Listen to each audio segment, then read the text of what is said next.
Welcome to another episode of Dirtbag Spirituality. I'll be your host tonight, as I am every night that I manage to record a video. Greetings.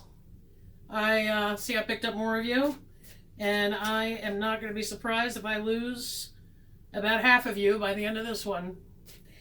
I have been harassing my friends for questions.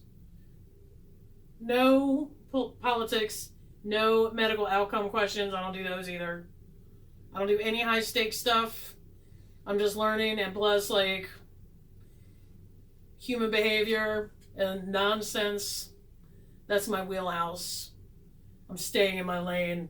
Plenty of other people doing stuff that I don't even think I'd attempt. And they're doing a great job at it. So I'm sticking with just simple questions, pop culture questions. How's the show gonna do? What really happened? Stuff like that. Like a behind the music, but with tarot cards. Things of that nature. I did get a question we're going to do right now. After I tell you why it's funny that this person asked this on the day they asked it. The other day I was, well, funny to me, but I'm my own target demographic. You can ride along. It's fine. Talking to my buddy the other day, about a year ago, I want to say like 2 years ago, he got a colostomy. And the circumstances under which he received this colostomy, like medically, pretty terrifying. Obviously, like, it's not like anybody goes to a birthday party and the magician, does something cool and then poof, you have a colostomy. That's not how you get colostomies. It's usually a terrible situation. So on the one hand, I was really scared for my friend at the time. I was hoping it would go well, obviously. He's one of my favorite people. But then on the other hand, he and I have an extremely sick sense of humor.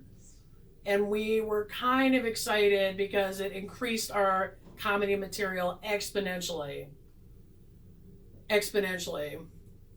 I checked in with him the other day because I don't know how this happened, but like nobody around him thinks poop is funny. And he's, a lot of people have been on lockdown. He's high risk now because he's had so many surgeries.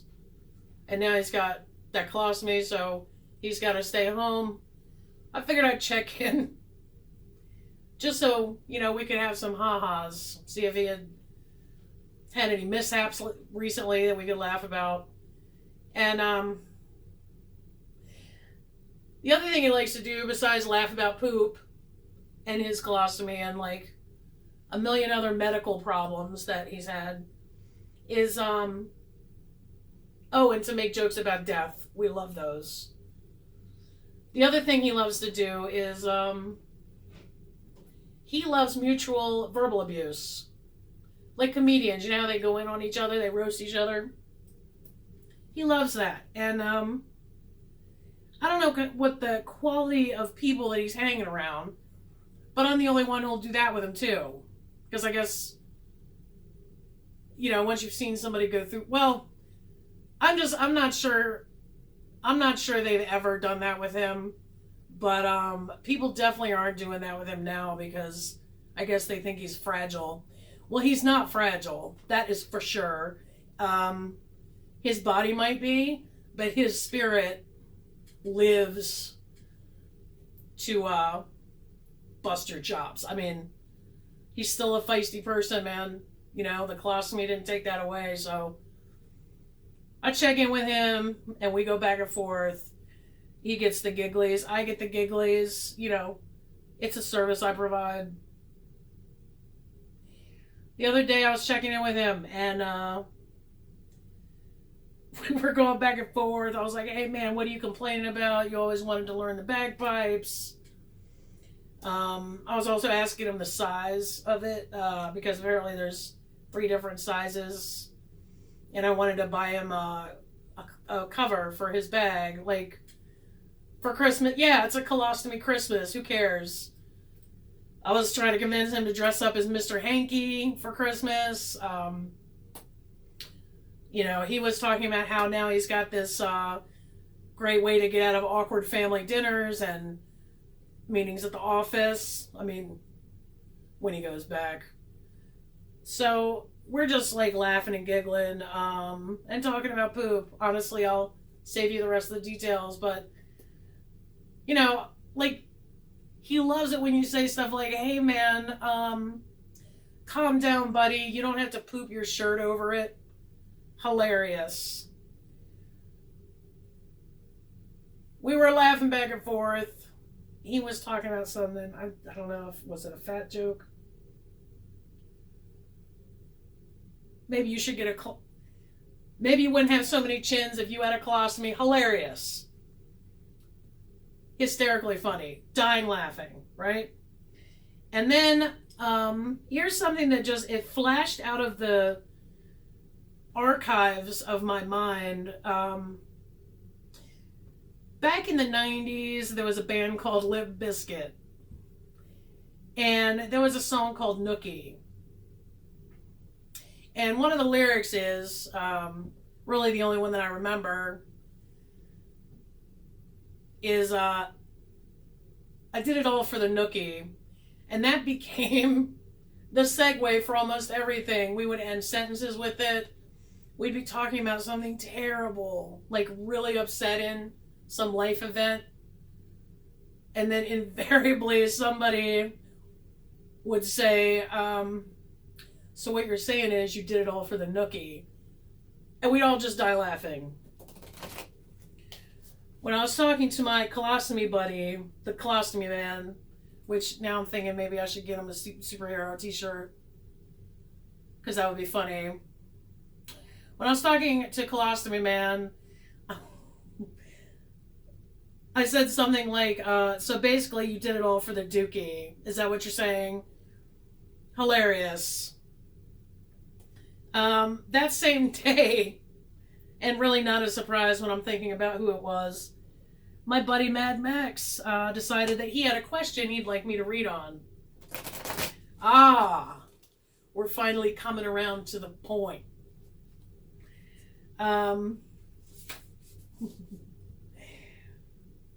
The question is, will Limp Bizkit release a new album? And that's what we're going to read on right now. This is what you're stuck with when you don't do political readings, folks. Let this be a signpost on your tarot journey. Will Limp Bizkit release a new album? I can't even say it without laughing. I can't even say it without laughing. I have a feeling that this is like rooted in, because Max and I are mean girls, and that's why I'm using Morgan right now. I have a feeling that we are, whoa, God, I hope not. We are rooted in some, we can get super petty, so that's probably why I'm laughing. This is probably a facetious question, and he's just, oh, that's funny.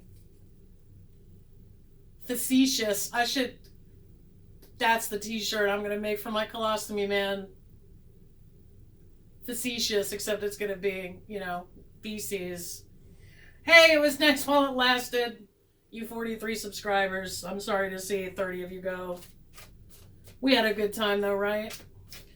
All right, well, let's just do this. Let's do this. Let me try and get serious, Faith.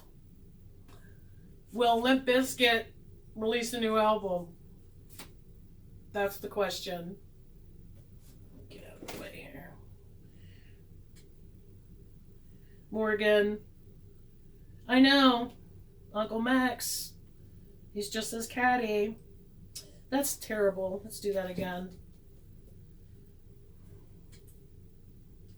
Max wants to know, Morgan. Don't we all, though? I mean, isn't this a burning question? I know it kept you up last night. Don't lie. Don't lie about it. Limp Bizkit release a new album.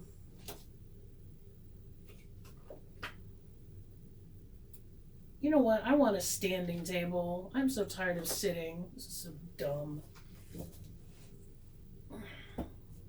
Okay. Here we have the Hierophant. I'll take a picture of this later. Queen of Cups. And the Eight of Swords.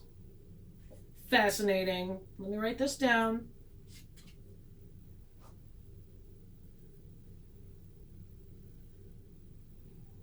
Queen of Cups reversed. And the Eight of Swords. I think I know where this is going, but let's just, let's show some respect. I took all my guides and I didn't know you could just do like an OCR scanner. And I turned them all in a PDF, but you know what? Like, I just felt weird about like printing the whole thing out. Ugh. All right, let's look. Taking glasses off to read. Weird. Organized religion. Oh, this is the Jack guide.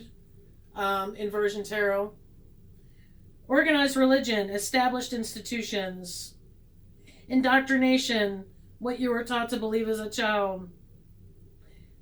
Following an established belief system, religion or philosophy.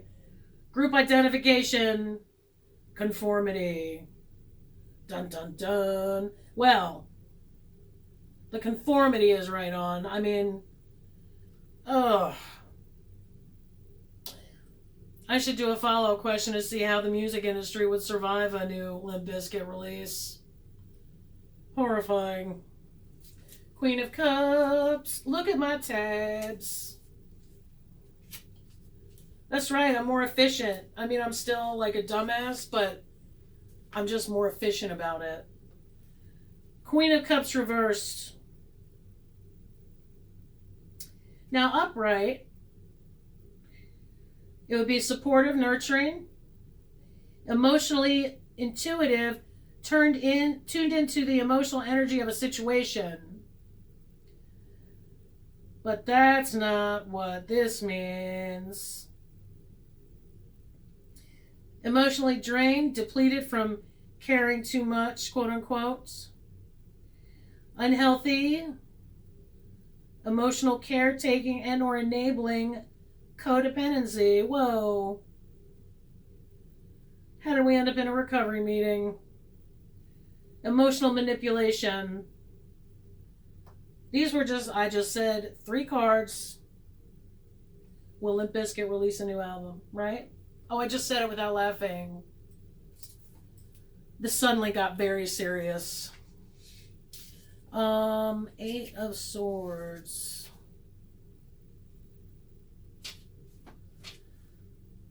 Oh. This might be good news for us.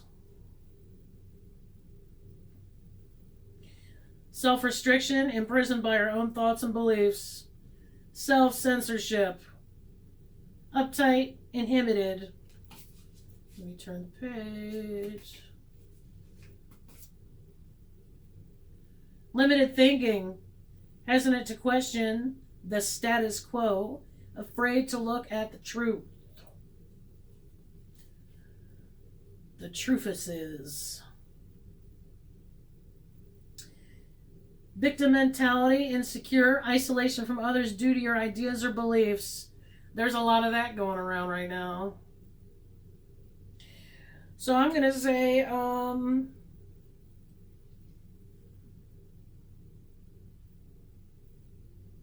here's my guess. And thank you, Amapala, for telling me that, like, I could up my game of like the thesis statement for my readings, because you were absolutely right about that. Let me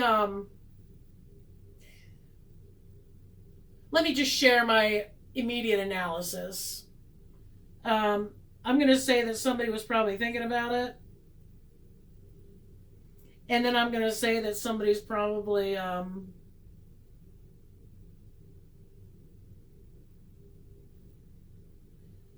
on their own about it. Like maybe one person wants to do it, or two people want to do it because they've been talking. But right now, no. Right now, no. That is my guess. And now I will set up a Google alert for Limp Bizkit new album for the news alerts. And I'm wondering when I'm going to get an email from Google based on all these alerts I've been setting up for my readings. The email from Google is going to be like, dude, are you all right? Like, what's going on over there? What's going on in your house, man? What is going on in your house? So that is the reading for Will Limp Bizkit release new album? And I'm going to say no. I'm going to say one or two are down, but they're the only ones that think it's a good idea. And you know what, fellas? Listen to some feedback. Your friends are just looking out for you. I don't want a new Limp Bizkit album. All right, I'm going to continue barreling through these questions, and I will see you at another time.